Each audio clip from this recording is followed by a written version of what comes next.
What's going on, y'all? I'm back with another quick volume of Welcome to the Franchise here. Just want to tap into a little bit of what's been going on with the NFL, get my takes on that.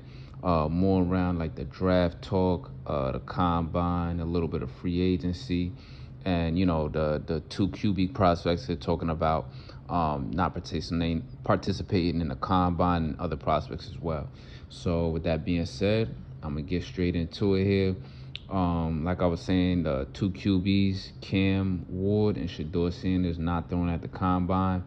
I also heard some other prospects not participating in the combine drills at all. I mean, to me, honestly, this shit not really a big deal. These days, as of recently, in the recent years, it's been a lot of guys not really coming in to participate in certain combine drills, or they're saying they're gonna show up, but they ain't gonna do none of the drills. It's really just about the interviews with the teams and doing their little checkups with the doctors, doing the medicals and everything like that. So I can understand that it's really just for whatever team interviews and whatever medical checkups and seeing who has pre-existing injuries and all this shit, as they say. But outside of that, I think there was a time where it started as just another low-key opportunity for the media and for the scouts to kind of negatively pick apart, mainly QB prospects. You know what I'm saying? So in years in the past, I feel like that's what that was about. So some of the dudes started catching on and being like, yo, fuck this. I'm not going to throw at the combine because if I throw to a bunch of receivers that I don't know and shit and they not catching it, or we're not on the same timing with the route and my progression and shit, it's going to make me look bad. Then they're going to start putting out shit to other scouts and in the media, and then it's going to make me drop and everything like that. And to a lot of players, especially QBs and everything that come out in the draft, that matters, as far as the money-wise if they drop. Or, it matters because they may be in a range and shit where they want to play for a team. They want to go to a team that they really want to play for and everything like that, or a scheme that they got. So that could hurt them when that happens. So I can understand that. And especially for certain types of QB prospects, similar to Cam and SHADEUR, who have motherfuckers in the media just circling and ready to pounce on any opportunity they have for like harsh criticism on them. So I can understand being like, nah, I'm not gonna throw. Nah, I'm not gonna participate in any of these other combine drills because whatever I'm lacking in and everything like that, they're gonna try and pick me apart. The next thing you know, we got a whole long way to go into the draft. For the next month or so, it's just gonna be negative shit, and then that could hurt my stock, or it's just gonna be more negative stories and everything like that about me and what they see. All the eyes are on you, and then next thing you know, all these stories come out even to the day that you're drafted, to after you're drafted, to your first weeks on the field, if you even get to start for your team. So I can understand, QBs like Cam and SHADEUR being like, no, I'm not participating in this shit, or I just do the interviews, or I just, check my medicals and all that. I'm not gonna throw. Me personally, I think that either way they go is good. Is a good look. I'm just of the mindset from years in the past. I do like to see those dudes that did throw at the combine, especially at the quarterback position, because when you get to the NFL, you're gonna be throwing with different receivers anyway. You're not gonna be throwing with your teammates from college and all that shit, or niggas that you've been training with the whole year. So you might as well get in there and get used to that. Also show off your leadership skills and everything, that you could get along and show that you could lead a team of players from anywhere, from all backgrounds, from whatever scheme they were in, whatever team they were at, wherever they're from and everything. Shit like that is good to see, as far as, from probably a coaching and a GM perspective there. You see that there's a dude that comes in at quarterback and, he controls the whole room. Or guys like him, guys respect him. They feed off of his energy. Even if they may have been probably a low round prospect graded and everything like that, this dude at quarterback, while they was going through drills together, he helped them look a little bit better. And they had a good bond and a good vibe with each other to push each other to be better for this combine event. So it would have been cool if either of them or both of them wanted to step out on the field and prove that and show that. I think that's always a good look, and also show that, listen, I'm the top dog here. I'm the top pick of this whole shit here. No other quarterback, no linebacker, no cornerback, no receiver is gonna be better than me here. And also, whoever all these receivers are and these other players are that I'm getting to know while doing these drills, they might be my teammates. So we're gonna be ready and locked in wherever we fall at, and we're gonna, you know what I'm saying, we're gonna get shit in motion. So I think that is always a good factor and a good look if you do participate as a quarterback in the combine. Other than that, like I said, either way it goes, it's not really a big deal for them. And with other prospects not participating in other drills, it's the norm, like I've been saying more recently in these days. Some of the drills probably don't even really relate or translate to the player's abilities at their position, and compared to what's already been on tape. You know what I mean? I think, and I also lump this in with the quarterbacks as well, all positions. If you're already a top prospect within the top, 3 rounds and everything like that, and you've been a starter for probably 3 years or 2+ years while you were in college, all your tape and your ability and everything like that on field is already there. You know what I mean? We know who you are. We see the stats. We see the film. We see what you're good at, what you're not good at, and everything like that. So going to the combine and doing all these drills is kind of, nonsense, especially if you're going to have a pro day anyway. Niggas going to show up to your pro day anyway and see you do all the same shit, or see you do a bunch of different shit. Or the things that also came up in the past few years that I kind of didn't like. It's kind of good, but I kind of didn't like is when it comes to these pro days, they say that these prospects with their coaches and everything like that, they already have a whole script set up for them, of course, for them to make them look good and not show any of their flaws. Alright, fine, cool. But it's like, you want to see them go through little adversities and this and that, but that's what the film is for. If they already proved that on film and with their game throughout the season or throughout previous seasons before and everything like that, then it shouldn't be too much of a big deal. And then the combine here, like they say, this is what they say, it's mainly for interviews and medicals then, right?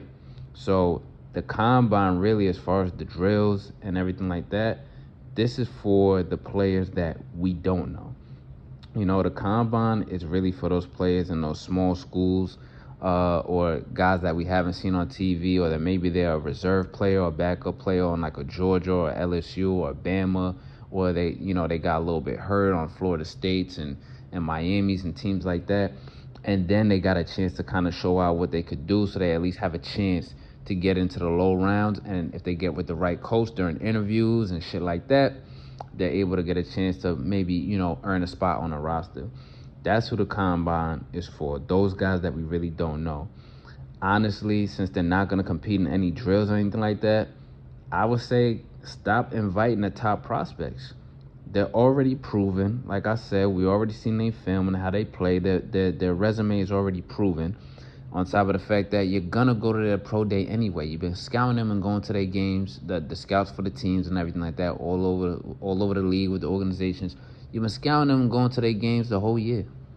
And then half of them don't even want to show up to the Shrine Bowls or the East-West Bowl or the Senior Bowls or whatever the fuck bowls they have going on, because they're like, nah, I don't want to show. Same reason, if I'm off timing with this receiver and that receiver all padded up, or I don't want to get hurt. You're going to go to their pro days anyway, so stop inviting them to the combine.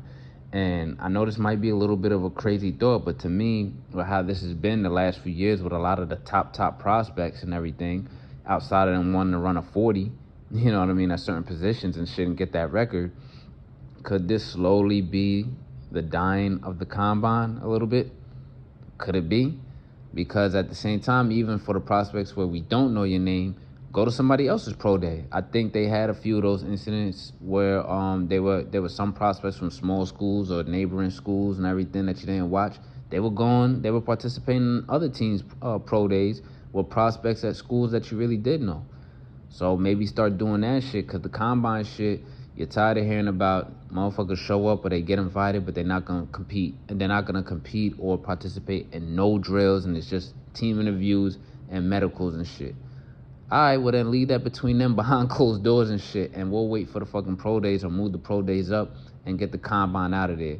I know that's a little crazy thought, but with something like this happening, it could be, if you look probably 5 to 10 years down the line, slowly be the dying of the combine.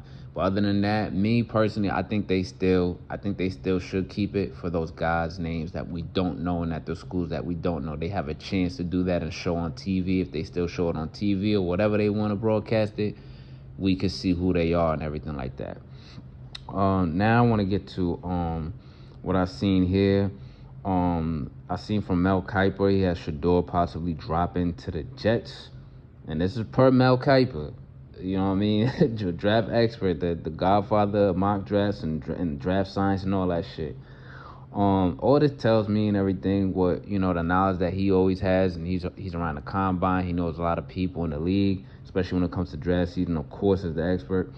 All this tells me a little bit is that after the Titans and the Browns pick, are teams willing to pass on the QB this year? A team like the Giants, are they willing to probably just pass on the QB and trade out of that pick, trade back for offensive lineman or D-tackle or whoever else they probably want?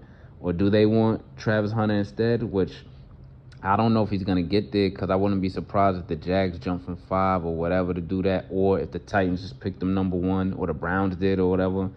But even still, they pick Travis Hunter, that means obviously they pass on a quarterback. Or, of course, the teams that don't need one, like the Patriots, they ain't going to need one. The Jags aren't going to need one, obviously. So I think that, honestly, this is just another little media finesse, like I spoke about the other day. Just a little media finesse or whatever to motivate a team like the Raiders to fuck around and jump up and grab that guy. They might as well go ahead and get SHADEUR. Because they're a pick ahead of the Jets. They do need a quarterback. I'm not sure they're gonna, get any of the guys that are available right now in free agency or from other teams and shit. So I don't believe this shit. I don't think the Jets will be that lucky at all in this draft unless they do something crazy like motherfuckers are saying they might do and jump all the way up to 1 or trade with somebody.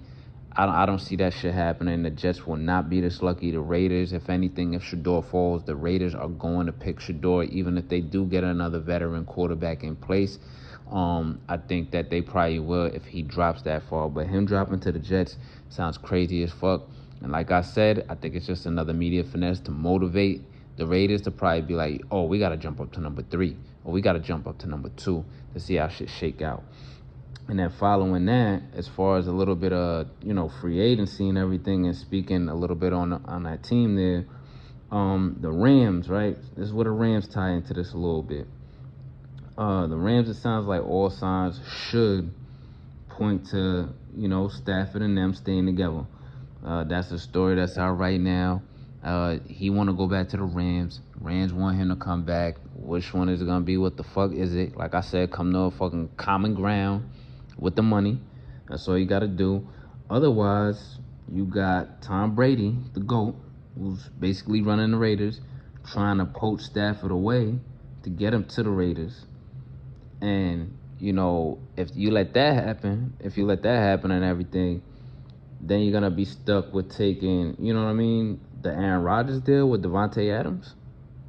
I mean, is that what you really want to go with there? Which, to be honest, it wouldn't be a bad look. It wouldn't, going from Matt Stafford to Aaron Rodgers.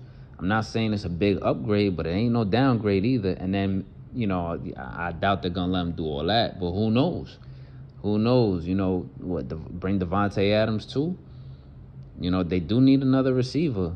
They need a couple other receivers out there. It wouldn't hurt to have a veteran who's been to the playoffs also, with that quarterback also, So you're either going to let Tom Brady, still your main man's from you or whatever, go to Vegas, or you walk, you're going to keep him, or you walk into Aaron Rodgers and his mans come through. And either way, you could probably still make a playoff push. So for them, it's kind of like a win-win deal, or a win-lose-ish deal if you got to take the second option with Aaron Rodgers and Devontae Adams, because we all know with the drama and everything like that, and his energy and his vibe, we all know what that brings. But I still could see them being competitive in the playoffs. They're definitely going to make the playoffs off the strength of their defense. We already know that, and coaching. We already know that. Good running game, good coaching, good defense, and then you get a QB with a great receiver, veteran receivers. a veteran receiver with Puka and a veteran quarterback, you could contend still, But even if you stick with Stafford, you still just got to sign a receiver or draft a couple receivers or do both, and you still right back in there in the playoffs. So either win-win deal or win-lose deal or lose-ish deal or a win-win deal. I don't think it's a bad look for them.